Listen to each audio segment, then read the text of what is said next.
జగన్ గారు నమస్తే.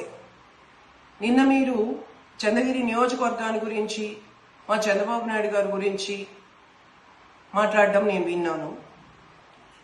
నేను చంద్రగిరి ఓటరుగా మీతో మాట్లాడుతున్నా. నా పేరు పులివర్తి సుధారెడ్డి.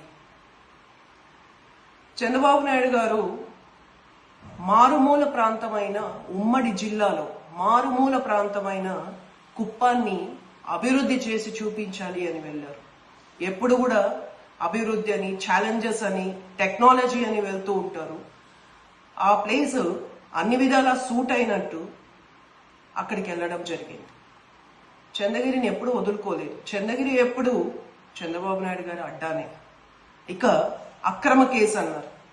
మా పెద్ద ఆయన అక్రమం కేసు పెట్టాలి అంటే సంవత్సరం రోజులు ఎదురు చూడమల్లా. రూలింగ్ ఉంది కదా, ఏమవుతుంది? అక్రమంగా పెట్టాలి అంటే మరుసటి రోజు పెట్టేయచ్చు. చేయలేదే. నిదానంగా నిలకడగా సాక్ష్యాలు చూసుకుని వెళ్తూ ఉన్నారు. నాకు తెలిసి ఈ లిక్కర్ స్కామ్ చాలా పెద్దది.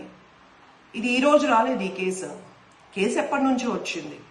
కానీ 38గానో ఏదో చేర్చినట్టున్నారు. అంటే 37 మందిని విచారించారు కదా. 1, 2, 3, 4 అందరినీ విచారిస్తూనే కదా వచ్చారు. నిజానిజాలు చూసుకునే కదా వచ్చారు. తప్పు చేశారని రుజువు చేశాకే కదా చేర్చారు. సడన్ గా అక్రమ కేసు ఎట్లాగవుతుంది మీకు?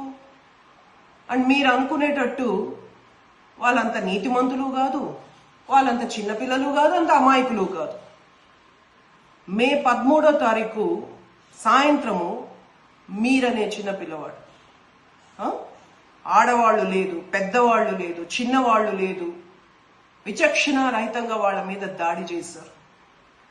అదే మే 13వ తేదీ రాత్రి చెవిరెడ్డి గారు ఒంగోలులో కూర్చొని నాని గారి మీద హత్యాయత్యాన్ని రచిస్తే మీరు చెప్పే వ్యక్తి ఇక్కడ దాన్ని ఆచరించాడు.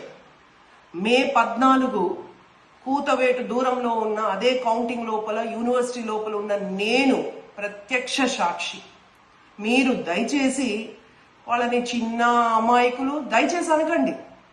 అంటే ప్రపంచమంతా విట్నెస్ చేసింది, ఎవిడెన్స్లు ఉన్నాయి.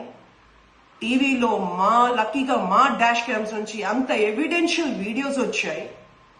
మీరు అమాయకులని మాట్లాడుతున్నారా? దయచేసి చెప్పకండి అలాగా.